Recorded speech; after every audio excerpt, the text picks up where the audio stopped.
Hi, my name is Sinomonde Ngwane and welcome to my masterclass.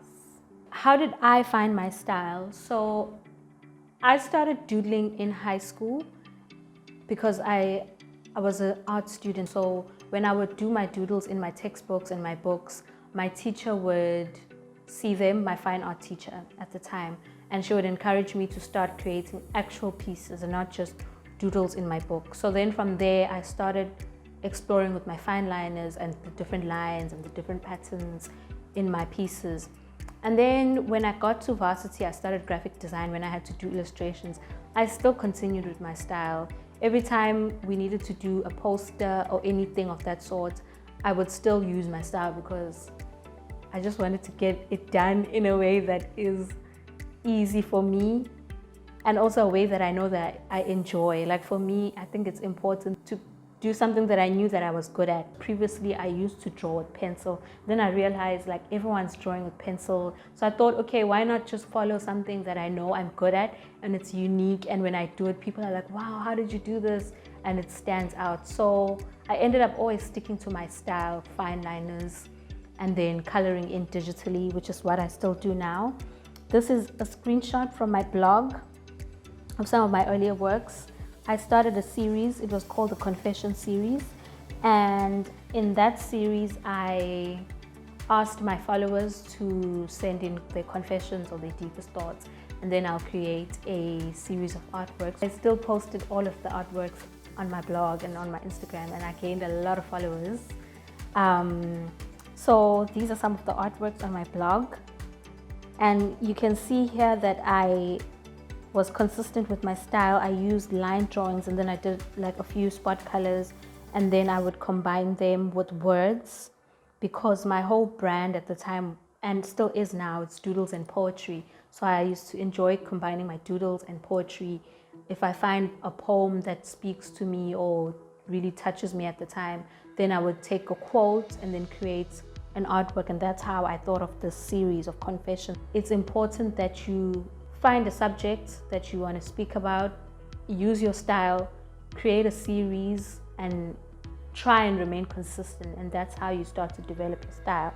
This is some of my line work, and this is also some screenshots from my blog where I started to explore more with lines, more detail, more color, more shading, tones. If you can see, the common things in all of my artworks was my line work, the way I stipple, the way that I used color. When people would see my work, they would know that it's my work. My first very serious commission, and she gave me a poem. She asked me to illustrate it. So this is what I created.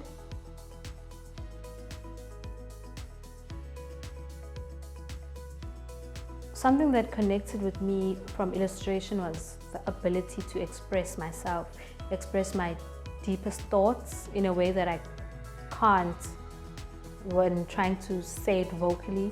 So with illustration, you're able to reimagine things and visualize them. So for me, that's a really amazing thing to be able to do. My inspiration comes from poetry, it comes from my own personal stories, it comes from my experiences being a woman, it comes from conversations with people. So in terms of how I start my artwork, it depends on, firstly, is this a personal artwork? Is it a client? If it's a commission, that would also involve a brief. So the first thing is understanding what the brief is. If it is something that a client is asking for, understanding what vision do they have, asking them questions like, what do you hope the outcome of this project would be? What style are you looking for? Do you still want me to stick to my original style? Do you want me to explore something else? Do you have any references of what you'd like? What would you like to come through in this artwork? And then once I have all of those questions, I start doing research on the topic and the subject matter and the brand and everything that is going to be needed for the outcome. Once you have that, you start looking for references. You can look at magazines, you can go online, you can go on design inspiration sites such as Behance, you can find inspiration on Pinterest. That's when you start putting together images to create a mood board, and then you can send that to your clients. Or if it's for personal artwork, you can start to look, okay, I'm going to be using this color palette, I'm going to be drawing this subject matter, this is what I'd like to come through. And then once you've decided on that, I would start by doing rough sketches on my sketch pad. And then once I have that, I start drawing. I'll take my fine liner pencil and I'll start drawing on paper, or I use my iPad. I can draw directly from my iPad. And then after that, after I complete all my line work, I'll start adding in colors.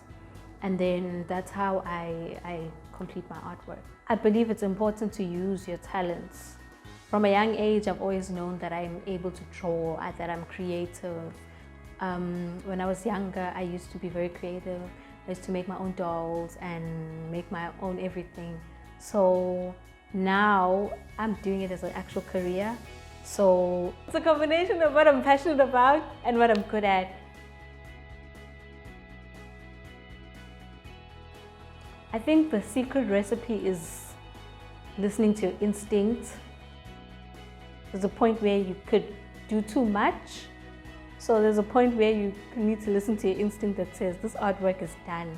Over time, that instinct gets better and you're able to tell when to stop, because sometimes less is more. Sometimes more looks good. So you need to listen to that inner voice inside of you that tells you when something is right. You also need to listen when people compliment you. Even though not everything you do is for people, but you need to listen when people say, this is a really great artwork, because sometimes you're creating for an audience. If you're still developing your style and somebody compliments you and you start to find a lot of people compliment certain artwork, then you know that this is what I'm good at. The advice that I would give to a young person going into the creative industry is to remain true to yourself, true to your brand, to your opinions, to your stories. I would also say keep following other illustrators, because for me, that's what helped me grow as a creative. I think it's important when you follow people that are doing great, because you know that this is the standard and this is how much you can do and more. So if you're a young person that wants to get into the creative career, follow as many illustrators as you can. DM them, ask them for advice. Advertise your work, get out there. Don't be scared to put out as much work as you can in the beginning stages, because that's how you start to grow your following, and that's how you start to develop yourself and also experiment and also just get to know what it is that you're after.